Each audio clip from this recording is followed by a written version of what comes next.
Hello friends and welcome back to my channel. My name is Katelyn from Florals.com and today I am back again with my minimal mixed media series, and this is not using my How to Kill a Kit with Style for the month, but this is actually from last month, and this was a project I created during my wonderful Patreon scrap party. It was super duper fun, and if you guys haven't checked out Patreon yet, I'll have it linked down below so you guys can join in on all of the fun that we have every month there. But today I'm actually doing a challenge that I had posted for that party, which was using one of my own sketches. Now luckily I had this wonderful paper pad called Sun Chaser, which totally reminded me of these photos from the Disney ride at Animal Kingdom called Dinosaur. So that's the, hence the title of this video, but that's the theme I wanted to go for with this particular page, and I also introduced a little bit of mixed media.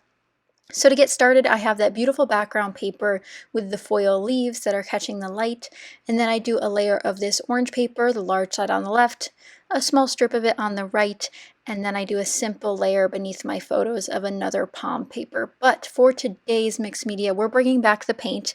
I'm dipping into some other Dylusions paint. Last episode, you guys saw that I did white Dylusions paint. This time we're doing color, and we're just going to do a bold stripe pattern. Now you'll notice I'm actually doing this on top of another pattern paper, but if that's a little bit too much for your personal style, cardstock's always another option that you can go to make your own patterns with a little bit of mixed media or ink or whatever medium you'd like to use. But I'm using a 1-inch flat brush, which is my favorite type of brush to use for mixed media because I really love to see the brush strokes. Grabbing the same brush to use for the blue color, and I end up doing alternating stripes of green and blue. I asked everyone who was watching the live stream of this what they wanted to see, and they said both. So I did both, and I think it works really, really well, especially with the colors mimicking that background paper that's off to the left-hand side. We have greens and blues in tons of different shades, so it works really well. You'll also notice that I'm not covering the whole center. I know a majority of that will be covered up by the photos, so there's no sense in wasting paint and adding extra dry time when I really don't need to. But once I set that side to dry for a few hours, I came back and I started again with assembling my layout. Like I said, this is from a sketch, which is a Patreon exclusive, so if you guys are interested, you'll have to check it out there. But I really had fun working on this sketch, which is actually inspired by a previous layout, and I know you guys probably don't remember all of my layouts, but if some of you remembered the one that looks similar to this, that's what it was inspired by and why I sketched it up for everyone. And I'm just doing it with another set of photos. So here I have two photos again from the Disney ride called Dinosaur. And while I was waiting for it to dry and while I was chatting in the live stream, I decided to pull out a bunch of die cuts and elements to essentially just kind of accent this color scheme. So I have washi tapes in the blue, green, and orange family. I have die cuts from the blue, green, and orange family, and I just built it out by color.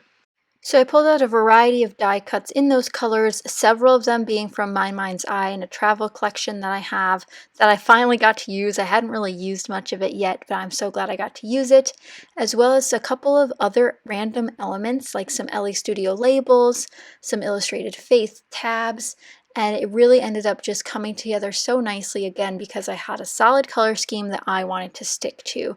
And luckily I found an ephemera pack that matched very nicely as well. That sometimes cuts the work out for us. But now I'm going to glue the photos into place and then continue working on my clusters. I'm also trying to be cognizant of where my title will go and what my title might be, because at this point I didn't really plan that far ahead, but I did pull out some of these lovely Doodlebug pool doilies that are just another perfect color match to this color scheme, and put it under that My Mind's Eye circle die cut, and also paired that with an LA Studio label. I just can't believe how this turned out, and it's funny because I use travel-themed ephemera, but not necessarily in the traditional sense, and where it says escape this way detour, I'm talking about escaping from dinosaurs, not so much escaping from the reality that is life. But if you guys haven't checked out my minimal mixed media series before, I share tons of tips and tricks along these next month and a half. I shared a bunch last month. I can leave the playlist linked down below for you guys to check out because you don't want to miss out on any tips and tricks that I share along the way for using the mixed media you have in your stash in nice and simple ways that aren't too overwhelming, but also a bunch of different ways you can mix and match them together to really get that full mixed media effect look that you might be looking for your layouts.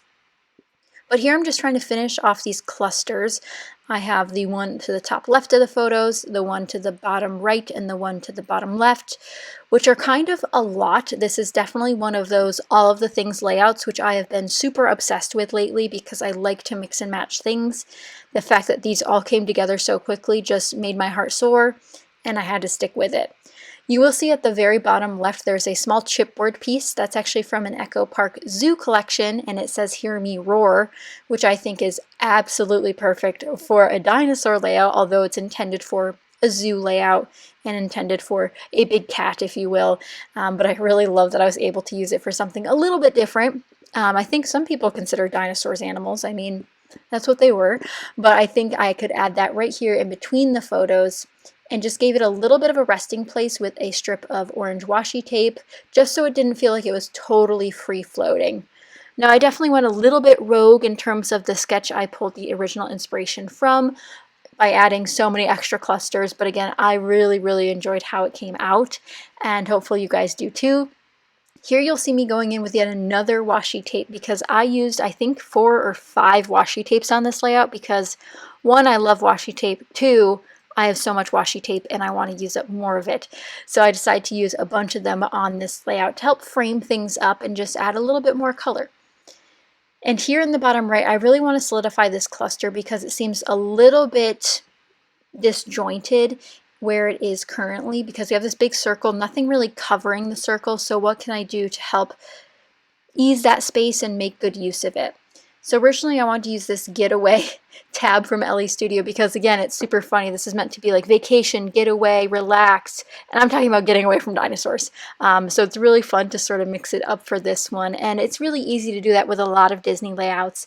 And if you guys haven't seen my Designing Disney playlist, I'll have that link down below too, so you guys can check out all of the fun Disney layouts I've made over the years because they've definitely taken lots of different turns from princesses to dinosaurs and all the things in between. But as I attach this bottom cluster here, I have one acetate piece, which I just happened to find, and it's the perfect shade of teal.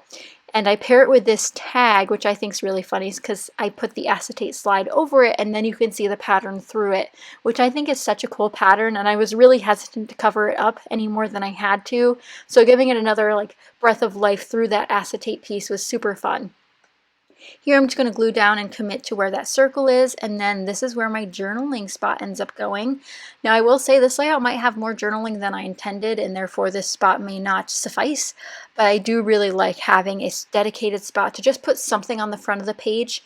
And sometimes I do hidden journaling, sometimes I don't. And if you guys didn't catch my last series called After the Glue Dries, I talk a lot more about journaling in that and my personal struggles with journaling on my layouts, so you guys can check that out if you're interested on my channel as well. And if you guys are looking for some long-term things to play in the background while you are doing your scrapbooking, you can always check out my playlist page on my YouTube channel, where I have tons of different playlists that you guys can check out, whether it be a certain theme or a certain type of layout you'd like to watch. Definitely check those out over on my channel. I'm going to finish that tag off with a little bit of teal twine, and then I have this random Christmas tree die cut, but it's in a teal color, so I thought dinosaurs, trees, definitely goes together. I'm going to throw it into this cluster, and it's a little bit odd, but I think it still works. Now at this point I'm still confused about where I'm going to put my title and what it might be, so while I do continue to add die cuts to all of my clusters instead of actually doing the title as I should be, I think it's really fun to see me kind of do that avoidance thing, because titles aren't necessarily my favorite unless I know what I want it to say and I know what I'm going to be able to say it with. But I did luck out on this one because I found the perfect alphabet to pull in, which it was just sitting off to the left side of my desk, just staring at me, this dark green Dino font.